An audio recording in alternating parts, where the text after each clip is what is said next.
ජීවිතේ සමහර දවස් තියෙනවා හැමතේම අතහැරලා දාලා නිකන් ඉන්න හිතන. මහන්සි වෙලා කිසිම ප්‍රතිඵලයක් නැති වෙනකොට ඇයි මම මේ හැමදේම කරන්නේ කියලා හිතන වාර අනන්තයි නේද? ඔව්, මම අද කතා කරන්නේ ඔයාට. මේ වීඩියෝ එක බලන ඇතුළතින් ලොකු සටනක් කරන ඔයාටයි අද මම කතා කරන්නේ. ලෝකය හැම තිස්සෙම දකින්නේ ඔයාගේ ජයග්‍රහණය විතරයි. හැබැයි ඒ ජයග්‍රහණය පිටුපසේ තියෙන නිදි නැති රැයවල්, කඳුළු, කැපකිරීම් කවුරුත් දකින්නේ නැහැ. ලෝකේ හොල්ලපු ශ්‍රේෂ්ඨ විද්‍යාඥයෙක් වුණ ඇල්බර්ට් අයින්ස්ටයින් දවසක් අපූර්ව කතාවක් කිව්වා. මම දක්ෂ කෙනෙක් නෙවෙයි. මම ප්‍රශ්නත් එක්ක සෑහෙන කාලයක් එක දිගට ඉන්නවා විතරයි කියලා. හිතන්න, අයින්ස්ටයින් පවා තමන්ගේ දක්ෂතාවයට වඩා අගය කළේ තමන්ගේ උත්සාහවන්තකම සහ වැටෙන වාරයක් පාසා නැගිටින්න තියෙන උවමනාව.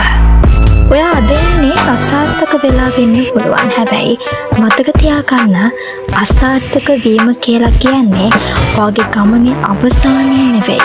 ඒක ජයග්‍රහණයේ පළමු පියවර විතරයි. වැටෙන්නේ නැති මිනිස්සු මේ ලෝකේ කවුරුත් නැහැ යාළුවා.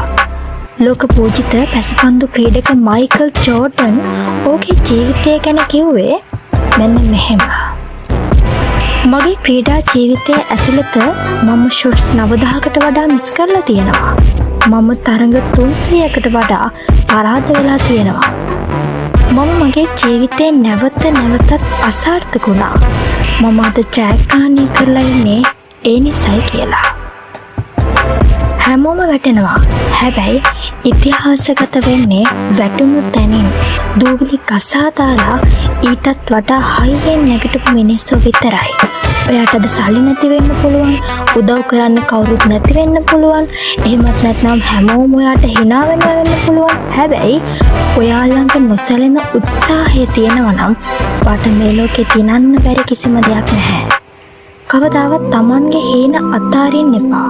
මහා දාර්ශනිකයෙක් වන කන්ෆියුසියස් කිව්වේ, ඔබ කොතරම් සෙමින් ගමන් කළත් කමක් නැත, ඔබ නතර නොවන්නේ නම් කියලයි.